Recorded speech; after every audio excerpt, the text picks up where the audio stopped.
Okay. Yeah, I think we're good. Okay. Okay, so let's get started. My name is Dr. Elliot Kaplan, and I'll be your presenter for today. The topic of today is paradoxical interventions.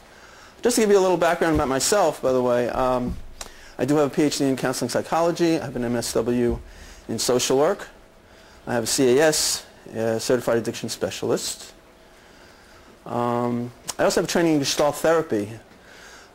People are familiar with Gestalt therapy? Okay, a few. Okay, there's a lot of paradox that's used in Gestalt therapy. And in my own work, I found that I was doing more and more paradox or paradox type interventions. And how many people here use paradox in their practice at this point? A little bit, okay. In general, people don't use it. It's been known, paradox interventions have been known since the 1920s with Alfred Adler. But they're counterintuitive. As I start presenting, you'll see that that doesn't make sense. You know, why would you do that? So in this day and age of evidence-based therapy, it would seem offhand that you wouldn't want to use paradoxical interventions. So the problem has been that people didn't know why they worked.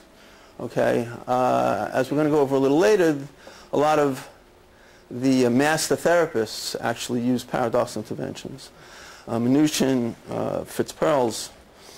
But the main problem has been nobody's really understood why it worked. So I'm going to show you today why they work. All right. So what are the goals? We're going to start out now. What are the goals? And we're going to talk about who are treatment-resistant clients. Paradoxical interventions, by the way, are mainly for the treatment-resistant client. Okay? If your client is motivated, if your client wants to change, I suggest using CBT, behavioral interventions, psychodynamic interventions, okay? Because they are all very helpful with the motivated client. If you happen to have, I don't know if any of you here happen to have a treatment-resistant client who may say the right thing. You know, sometimes, some clients are very good, actually, by the way. They say, oh, yeah, I really, really want to change. Just not today. All right, today's not a good day, but tomorrow I'm ready to change. Don't stop me tomorrow, because tomorrow I'm going to change. But if you happen to have a client that is treatment-resistant, this is what paradoxical interventions are particularly useful for.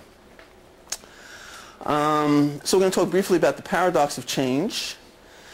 And one of the main things that I'm going to show you today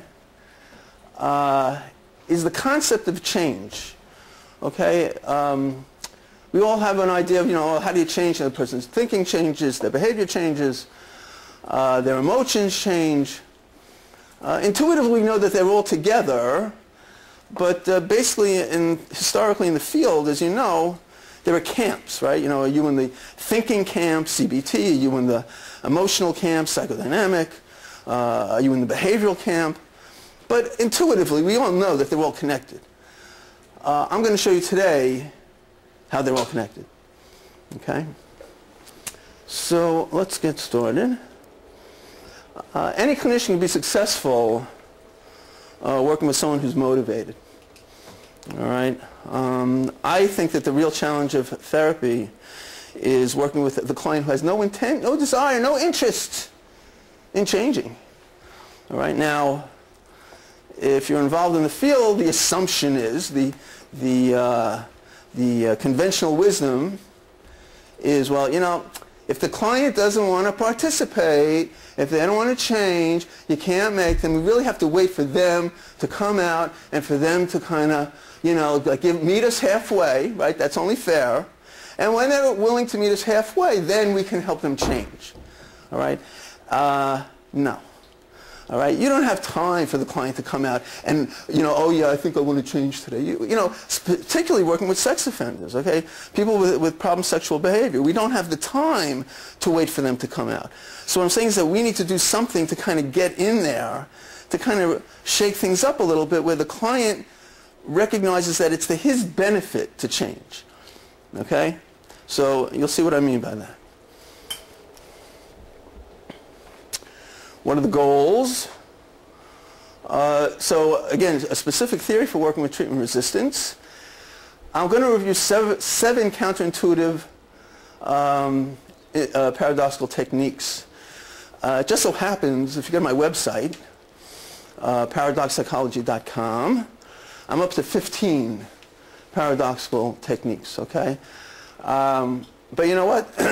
It's just too long to go over the 15, so I'm going to give you like 7 good ones, and you're going to go, those are wild. So then, when you go back to the website, you'll say, well, all right, there's another 8 to go.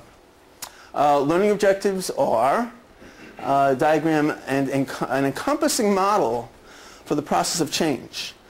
Okay, I guarantee you if you walk into any other presentation in the training here today, no one will give you an encompassing process for changing. To recognize the importance of joining as a way to bypass treatment resistance. And the last one is actually a very interesting one. To demonstrate why treating secondary non-criminogenic symptoms such as anger, poor social skills, self-esteem will influence primary targeted behavior. Okay, so in other words, if we're working with a person doing sex offenses, the assumption is you got to work on the sex offense, right? That's the problem, right? That's the primary target. But I'm telling you is that if you actually work on the anger, social skills, and self-esteem issues, okay, that in and of itself will affect the primary targeted issue. Okay, and I'm going to give you a little, show you how that works. So the question is, who are the treatment-resistant clients? And these are the treatment-resistant clients. So borderline personality, problem sexualized behaviors, violent, antisocial personalities, eating disorders, fire setters, addictive personalities. Does anybody in here have any of those kind of people? Yeah, a few. Okay, all right. All right. I mean, some people work with the easy clients, oh, my clients, they come in, they want to change. Everybody loves me, and they all want to change. Okay.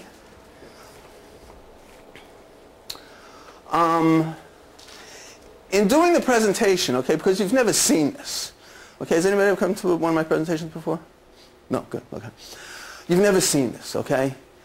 What is going to happen is your mind is going to go, that's what's going to happen, okay?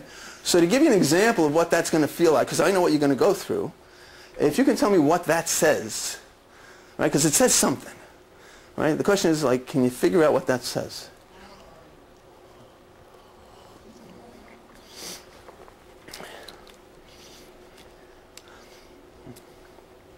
And part of that is just kind of getting the cadence of it, right? There's a rhythm to it, okay? So as you're looking at it, if you can kind of get the rhythm, the rhythm will look something like that. All